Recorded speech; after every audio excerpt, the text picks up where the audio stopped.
নমস্কার। বাঙালির ১২ মাসে ১৩ পার্বণ, সেই কথাটা এখন বাইরে বেরোলে পুরোপুরিভাবেই বোঝা যায়। পুরো মেদিনীপুর শহর আলোয় সেজে উঠেছে, আর তার সাথে সেজে উঠেছে মা জগদ্ধাত্রীও। তিনি প্রত্যেকটি মণ্ডপে সুসজ্জিতভাবে বিরাজ করছেন। জগদ্ধাত্রী পুজোর দিন আমরা প্রথমেই চলে গেছিলাম খয়রুল্লার চকের দুটি বড় বড় প্যান্ডেল দেখতে। আর এখানে এসে মাঠে ঢুকে আপনি বুঝতেই পারবেন না যে আজ অষ্টমীর রাত নাকি জগদ্ধাত্রী পুজো।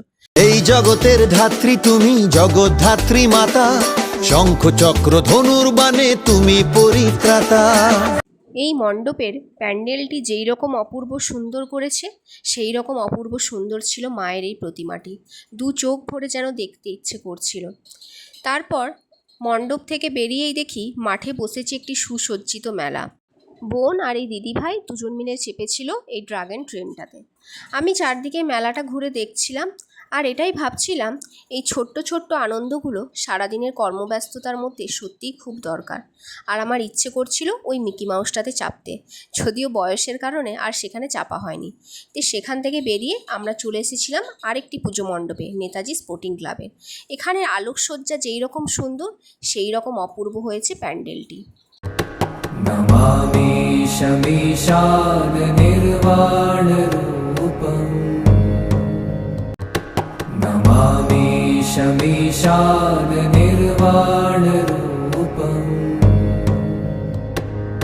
এখানের মণ্ডপের থিম ছিল আদিযোগী। আর দেখুন কি ভিড় ভেতরে। মায়ের প্রতিমা এখানে দু চোখ ভরে দর্শন করলাম, তারপর মণ্ডপ থেকে বেরিয়ে চললাম।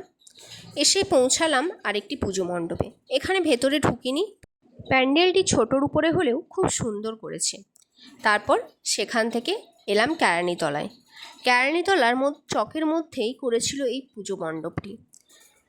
তারপর সেখান থেকে গেলাম নান্নুর চকে, সেখানেও প্রোগ্রাম হচ্ছিল। আর এখানে সব থেকে ভালো লাগার বিষয় হচ্ছে মায়ের প্রতিমা। দেখুন কি মিষ্টি মায়ের মুখ, ছোট্ট একটি বালিকা যেন। তারপর এখানে প্রতিমা দর্শন করে আমরা চললাম আবির্ভাব ক্লাবের প্যান্ডেলটি দেখার জন্য। আর রাস্তার দুধারে দেখতে পেলাম এই সুসজ্জিত আলোকসজ্জা, যা আপনাদের কাছেও তুলে ধরলাম। আর এখানে এসেও দেখি চলছে প্রোগ্রাম। বললাম না, প্রত্যেকটা পুজো মণ্ডপে চলছিল আজকে অর্কেস্ট্রা।